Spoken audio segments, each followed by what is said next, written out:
Sir कोई ऐसा investment बताइए जिसमें लॉस होने का चांसेस एकदम जीरो हो। ठीक है, देखिए क्या उपाय है इसका? स्टॉक मार्केट में लॉस तो होता है, लेकिन ऐसा तरीका एक है जहां पे हमारा लॉस ना हो, लॉस एकदम ना के बराबर है। यदि आप सोच समझ करते हैं लॉस आपका नहीं होगा। तरीका क्या है? आईपीओ। ठीक है, आज समझते हैं हम लोग आईपीओ क्या है। आईपीओ का फुल फॉर्म होता है इनिशियल पब्लिक ऑफरिंग। मतलब क्या है? कोई भी कंपनी जब आती है फर्स्ट टाइम स्टॉक मार्केट में, वो आती है आईपीओ के थ्रू। लेट सपोज अभी हमारी कंपनी क्या है? धनवान है। यदि मान लीजिए हमको फंड चाहिए तो मेरे पास दो ऑप्शन रहेगा, या तो हम पब्लिक से पैसा ले या पैसा बैंक से ले। फंड हम क्यों लेते हैं? कोई कंपनी फंड लेती क्यों है? समझिए पहले उसको आप। कंपनी को या तो एक्सपैंड करना होता है या कोई भी पिछला डेब्ट यानी कि लोन भरना चुकाना होता है उसको। यहां पे कंपनी कर क्या सकती है? या तो बैंक से लोन ले सकती है या पब्लिक से ले सकती है। यदि पैसा बैंक से लेती है उस केस में क्या होगा? यदि कंपनी का एक्सपेंशन अच्छे तरीके से नहीं हुआ तो कहीं ना कहीं बैंक को पैसा चुकाना पड़ता है उनको, लेकिन पैसा यदि पब्लिक से लेती है तो चुकाना नहीं पड़ता है। कुल मिला के बात यह है कि कोई भी कंपनी जब आती है फर्स्ट टाइम स्टॉक मार्केट में, वो आती है आईपीओ के थ्रू। हम आईपीओ में इन्वेस्ट करके वहां पे पैसा कमा सकते हैं बिना रिस्क का। ठीक है, चलिए तो इन्वेस्ट करने से पहले क्या क्या देखना है हमें वो देखते हैं। हम आएंगे पहले मार्केट्स पे, देखेंगे कौन सा आईपीओ ओपन है अप्लाई करने के लिए। यहां पे आ गए हम आईपीओ पे, तो यहाँ पे अपकमिंग आईपीओ हमें दिखेगा, जो वो आईपीओ दिखेगा जो यहाँ पे ओपन फॉर बिड भी है। ठीक है, तो ये सारी कंपनी है जो अभी मार्केट में ओपन है, जिसमें हम अप्लाई कर सकते हैं। आप देखो यहाँ पे मंगल कंपनी है, एआरसी है, फिर एआरसी है। ठीक है, नीचे ऑलरेडी ये का काम हो चुका है। ठीक है, ये सारी कंपनी है जो अभी 20 तारीख से 22 तारीख तक आप अप्लाई कर सकते हो। ठीक है, क्या क्या देखना है? जैसे आंख मूंद के आपको अप्लाई नहीं करना है। यदि आंख मूंद के अप्लाई करते हो तो हो सकता है आपका लॉस हो जाए। यहाँ पे क्या क्या देखना है इसमें, पहले समझते हैं हम लोग आईपीओ में अप्लाई करते कौन कौन है। जैसा कि आईपीओ का स्टार्टिंग डेट मेरा है 20 तारीख, आप अप्लाई कर सकते हैं 22 तारीख तक, और लास्ट आपको आईपीओ मिला या ना मिला ये दिखेगा 25 को। नहीं मिला क्या मतलब है? हर किसी को आईपीओ नहीं मिलता है। जैसा कि मान लीजिए कंपनी को चाहिए यहाँ पे 100 शेयर चाहिए और इसके बदले में वो 1 लाख शेयर बेच रही है, लेकिन लोगों ने अप्लाई कर दिया है 10 लाख के लिए। तो क्या होगा? इसमें 1 लाख लोगों को मिलेगा, बाकी सबका क्या होगा? 9 लाख का रिजेक्ट हो जाएगा। सबको एप्लीकेशन में नहीं मिलेगा, बाकी लोग का रिजेक्ट हो जाएगा। ठीक है, यहां पे इन 9 लाख का क्या होगा? लॉस होगा? नहीं, इनका पैसा इनको रिफंड मिल जाएगा। जिनको मिला है बस उनको प्रॉफिट होगा या लॉस हो सकता है। ठीक है, प्रॉफिट कब होगा क्या देखना है हमें। देखिए आईपीओ में अप्लाई करते हैं पहले तो क्यूआईबी, वो इन्वेस्टर जिनके पास बड़ा पैसा है, जिनके पास परचेसिंग पावर है, कंपनी इनको देती है प्रेफरेंस। जैसे कि मान लीजिए कंपनी बेच रही है 1 लाख शेयर, तो 1 लाख का 50% का कोटा मिलेगा किसको? क्यूआईबी को। 50% कोटा मिलता है क्यूआईबी को। क्यों मिलता है इनको? क्योंकि इनके पास परचेसिंग पावर है, प्लस इनका होता है 90 डेज का लॉक इन पीरियड। मतलब यदि ये आईपीओ खरीदते हैं तो 90 दिन तक अपना स्टॉक नहीं बेच सकते, इन पे पाबंदी है। फायदा क्या है इससे कंपनी का? मान लीजिए आईपीओ इनको मिला, अब बेचना स्टार्ट करते सब कोई, तो क्या होगा? स्टॉक का प्राइस गिर जाएगा। इसलिए इनको मिलता है प्रेफरेंस 50% का। ठीक है, फिर हमारे आते हैं एचएनआई क्लाइंट्स। वो क्लाइंट जो इन्वेस्ट करते हैं 2 लाख से ज्यादा, किसी भी कंपनी में जो इन्वेस्ट करते हैं 2 लाख ज्यादा, तो वो आते हैं एचएनआई में। इनको मिलता है 15%। इनको मिलता है 15%। ठीक है, इनका कोई भी लॉक इन पीरियड नहीं होता है, जस्ट ज्यादा इन्वेस्ट करते हैं इसलिए इनके लिए कोटा फिक्स है 15% का। बचा कितना? 35%। ये मिलता है रिटेल इन्वेस्टर को, पब्लिक को, यानी हमको या आपको। ठीक है, इनको कम क्यों है? क्योंकि ये परचेस कम करते हैं। ठीक है, अब हमें देखना क्या है? जैसे कि हम यहां पे समझे कि क्यूआईबी का 90 डेज का लॉक इन पीरियड है, ये ज्यादा इन्वेस्ट करते हैं, ये जिनको आईपीओ मिला तुरंत बेच सकते नहीं है, तो ये वहीं पे इन्वेस्ट करेंगे जहां पे इनका लॉस ना हो। क्यूआईबी या बड़े इन्वेस्टर वहीं इन्वेस्ट करते हैं जहां पे इनका लॉस ना हो। ठीक है, मतलब यदि ये इन्वेस्ट कर रहे हैं तो हम समझ सकते हैं कि ये आईपीओ अच्छा है। यदि क्यूआईबी इन्वेस्ट कर रहे हैं तो हम समझ सकते हैं कि आईपीओ अच्छा है। हमें देखना क्या है कि क्यूआईबी कितना परसेंट इन्वेस्ट कर रहे हैं। यहां पे आपको दिखेगा एक्स में।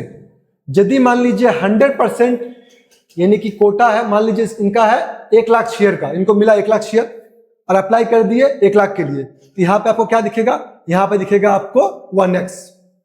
यदि दिखता है 2x मतलब क्या है, 1 लाख का कोटा है, अप्लाई किए हैं 2 लाख शेयर के लिए। यदि आपको दिखता है 0.5x मतलब क्या है, आधा अप्लाई किए हैं। यदि ये 1x होता है मतलब क्या है कि जितना इनको कोटा मिला है ये उतना अप्लाई किए हैं। यदि ये अपना कोटा फुलफिल करते हैं मतलब कहीं ना कहीं ये स्टॉक एक अच्छा है। ठीक है, तो फर्स्ट क्राइटेरिया क्या निकला हमारा यहां से कि हमें देखना है कि क्यूआईबी का सब्सक्रिप्शन कितना है, इसका मिनिमम कितना होना चाहिए, कितना होना चाहिए 1x मिनिमम 1x होना चाहिए। तब समझेंगे कहीं ना कहीं इस आईपीओ में, इस कंपनी में बड़े इन्वेस्टर का इन्वॉल्वमेंट है, ये लोग इन्वेस्ट कर रहे हैं। यदि ये लोग इन्वेस्ट कर रहे हैं मतलब कहीं ना कहीं ये स्टॉक अच्छा है। फर्स्ट क्राइटेरिया हमें ये देखना है। किसी भी आईपीओ में आप पहले चेक कर लो कि सब्सक्रिप्शन डिटेल्स में क्यूआईबी कितने सब्सक्राइब किए हैं, मिनिमम 1x होना चाहिए। बाकी रिटेलर से मतलब नहीं है। यदि ये ज्यादा है, यदि क्यूआईबी 2x 3x 4 5 10x है मतलब ये स्टॉक बहुत अच्छा है। ठीक है, हमें अप्लाई करना चाहिए। जैसा कि हम देख पा रहे हैं कि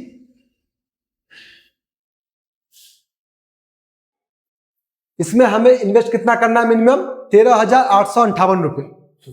हमें स्टॉक कितना मिलेगा, 26 शेयर मिलेंगे। लॉट का मतलब पता है आप लोगों को, एक होता है बंच ऑफ शेयर को बोलते हैं लॉट। यदि मान लीजिए 2 से ज्यादा शेयर कंपल्सरी लेना पड़ता है हमें, उसको बोलते हैं लॉट। यहां पे कितना है 26 शेयर है। यदि हम एक लॉट खरीदते हैं तो 26 स्टॉक हमें खरीदना ही पड़ेगा मिनिमम। ठीक है, इसका साइज कितना है 400 करोड़, यानी कि ये कंपनी 400 करोड़ उठा रही है मार्केट से। ठीक है, अब जैसा कि हमें दिख रहा है यहां पे रिटेल इन्वेस्टर इन्वेस्ट कितना किए हैं 2x, मतलब जितना रिटेलर को मिलना चाहिए उससे 2 गुना लोगों ने अप्लाई किया है स्टॉक के लिए। यानी कि सबको तो मिलेगा नहीं, सबको यहां मिलेगा नहीं। कैसे मिलेगा, ये मिलेगा रैंडम बेसिस पे। कभी ऐसा बिल्कुल भी नहीं है कि आप पहले अप्लाई किए पहले मिलेगा आपको, बाद में किए बाद में नहीं मिलेगा आपको। फर्स्ट कम फर्स्ट नहीं होता, यहां पे मिलेगा रैंडम बेसिस पे। अब जहां हम देख पा रहे हैं डिमांड ज्यादा है, डिमांड ज्यादा है, सबको आईपीओ नहीं मिलता है, तो क्या होता है, एक होता है ग्रे मार्केट, एक होता है ग्रे मार्केट। ग्रे मार्केट में लोग इसका बाय सेल करते हैं, बिडिंग करते हैं। ये है व्हाइट मार्केट, जहां पे आप लोग अप्लाई करते हैं, आपको मिल भी सकता है नहीं भी मिल सकता है, लेकिन ग्रे मार्केट में लोगों को निश्चित मिल जाता है। वहां पर यदि इसका डिमांड ज्यादा है तो हम क्या समझेंगे कि लिस्टिंग के दिन इसका प्राइस ऊपर खुलेगा, 10% 20% या 30% ऊपर खुलेगा। यदि जीएमपी यानी कि ग्रे मार्केट प्राइस ज्यादा है तो जो भी आपका व्हाइट मार्केट प्राइस है, यदि इससे ज्यादा ग्रे मार्केट प्राइस है तो लिस्टिंग के दिन, जिस दिन इसका लिस्टिंग है उसी दिन ये आपको ऊपर मिलेगा, 10% 20% का आपको लिस्टिंग गेन देगा। तो 10 या 20% 50% आप जो भी है वो आप बिना रिस्क का कमा सकते हैं इसमें। तो पहले क्या देखना है हमें, पहले देख लिए हम कि क्यूआईबी मिनिमम 1x होना चाहिए। और क्या देखेंगे कि हमें प्रॉफिट कितना मिल सकता है। इसके लिए आ जाएंगे हम गूगल पे, यहां पे सर्च करेंगे हम, एक वेबसाइट है IPOG, अलग अलग वेबसाइट होता है जीएमपी के लिए, एक देखता हूं मैं आपका IPOG।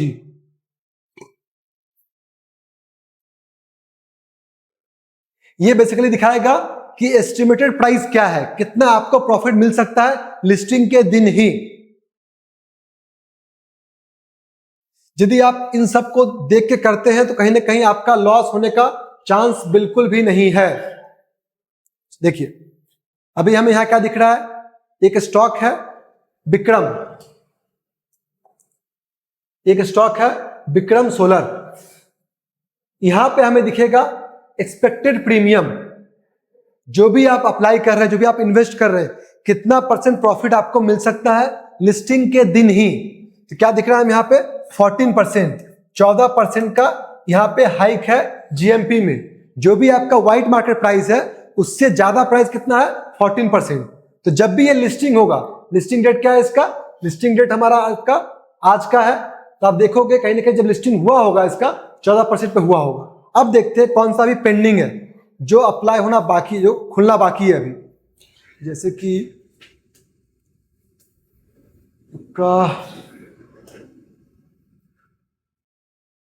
यहां पे कौन सा आईपीओ था, मंगल है, एक मंगल है, एआरसी है। देखिए हर टाइम पे आपको जीएमपी नहीं दिखेगा, जैसे कि यहां पे मंगल टावर, यहां पे नीचे जो आईपीओ हमने यहां पे खोला है मंगल वाला, वही हमें यहां पे दिख रहा है। क्या दिख रहा है, मंगल इंडस्ट्रीज कितना परसेंट है, 5%। यानी कि यदि आप इसमें इन्वेस्ट करते हो लिस्टिंग के दिन ही, लिस्टिंग के दिन ही ये आपको 5% का प्रॉफिट दे सकता है। ठीक है, ये तो हो गया वो शेयर जिसका कोई नाम नहीं है, जिसका कोई बड़ा ब्रांड वैल्यू नहीं है। लेकिन कुछ शेयर ऐसे हैं जिसका ब्रांड वैल्यू है, जैसा कि कुछ दिन पहले लिस्टिंग हुआ था आपका NSDL। यहां पे आपको दिखेगा लिस्टेड आईपीओ, वो आईपीओ जो ऑलरेडी लिस्टिंग हो चुका है, इसका प्रॉफिट लॉस क्या चला दिखेगा यहां पे आपको।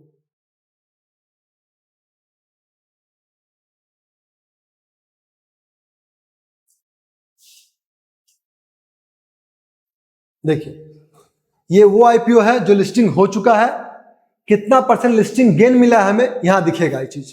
ठीक है, तो नीचे जाते हैं हम।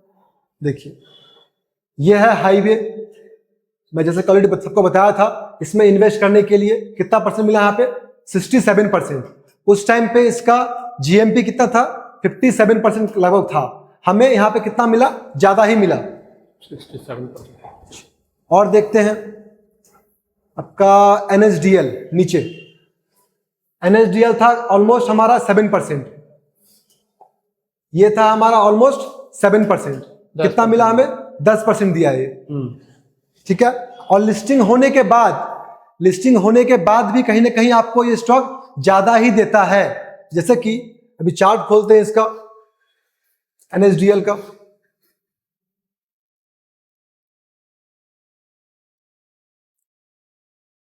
आप देखोगे इसमें टाइम फ्रेम डेली पे या 1 आवर देख लो आप। यदि मान लीजिए आपको कोई भी ब्रांड वाला, कोई भी जिसका अच्छा ब्रांड है, मान लीजिए आपको आईपीएल नहीं मिलता है, आपको आईपीओ नहीं मिलता है, फिर भी आप उसमें बाय कर सकते हैं। जैसे कि मान लीजिए 500 का आईपीओ था और लिस्टिंग 600 पे हुआ है, और आपको पता है ये स्टॉक अच्छा है, इसका ब्रांड वैल्यू अच्छा है, तो आप कहीं ना कहीं 600 पे बाय कर सकते हैं। आने वाले 2 से 3 दिन में आपको 10 से 12% ये देगा ही, आप इसमें कर सकते हैं। लेकिन इंपॉर्टेंट क्या है कि इसका कोई ब्रांड होना चाहिए, जैसे NSDL हो गया, अभी आने वाला है आपका LG आने वाला है, आपका NSC आने वाला है। ठीक है, कोई बड़ा कंपनी, कोई सैमसंग, कोई बड़ा कंपनी आता है, उसमें अप्लाई कर सकते हैं आप, ब्रांड पे सर, ब्रांड बेस पे। ठीक है, देखो आप इसमें, जैसे कि ये देखिए यहां पे लिस्टिंग कहां पे हुआ है हमारा, ये लिस्टिंग हुआ है ऑलमोस्ट हमारा 900 के भाव पे जी। 2 दिन में ये कहां गया है हमारा 1400 के पास, 1400। लेकिन इंपॉर्टेंट क्या है कि इसमें ब्रांड होना चाहिए। या तो आप पहले अप्लाई किए हैं तो आप उसको होल्ड कीजिए, प्रॉफिट लीजिए, निकल जाइए, या फिर यदि कुछ बड़ा ब्रांड है, अच्छा नाम है कंपनी का, तो आप लिस्टिंग होने के बाद अप्लाई कीजिए, एंड यहां से जो भी मिलता है आपको 10 से 15% वो बुक कीजिए। यहाँ पे ज्यादा ही मिला है, यहाँ पे 30% मिला है ऑलमोस्ट, लेकिन आप 10-15% लेके निकल सकते हैं। तो आईपीओ में बेसिकली आप देख के लेते हैं तो आपका लॉस होने का चांस बिल्कुल भी नहीं है। देखना क्या क्या है आपको, आपको देखना है QIB कितना परसेंट है, ताकि स्टॉक सेफ है देखने के लिए। यदि QIB 1x मिनिमम है, मतलब क्या है, स्टॉक सेफ है, कोई टेंशन नहीं है उसमें। फिर देखना है हमें GMP किसके लिए है कि कितना मेरा प्रॉफिट हो सकता है। यदि जीएमपी 5% से ज्यादा है, 10%, 15% है, तो आप उसमें अप्लाई कीजिए। जो भी आप इन्वेस्ट करते हैं, लेट सपोज आपने इन्वेस्ट किया है उसमें 1 लाख रुपीस, तो आपको कहीं ना कहीं 10% यानी कि 10,000 मिल जाता है 3 से 4 दिनों में, यदि आपको आईपीओ मिलता है तो। लेकिन क्या सबको आईपीओ मिलेगा? नहीं मिलेगा। तरीका क्या है उसका? आपको अप्लाई करना पड़ेगा 3 से 4 अकाउंट्स। जैसे कि आपका अकाउंट है, आपके वाइफ का अकाउंट है, आपके दोस्त का अकाउंट है, भाई का अकाउंट है, बच्चे का अकाउंट है, आप उससे अप्लाई कर सकते हैं। ठीक है। या फिर जब लिस्टिंग होगा उसके बाद आप खरीदिए एंड देन बुक कीजिए। तो स्टॉक मार्केट में एक जरिया है आईपीओ, जहां पे हम बिना रिस्क का काम कर सकते हैं। ठीक है। कुछ आईपीओ ऐसे भी दिखेंगे आपको जो दिए हैं 90% गेन। देखिए जैसे कि ये आईपीओ है, कितना परसेंट दिया है हमारा? 90%। खुलते के साथ ही 90% सर। हाँ, मतलब ऑलमोस्ट आपका कैपिटल डबल यदि आपको आईपीओ मिलता है तो।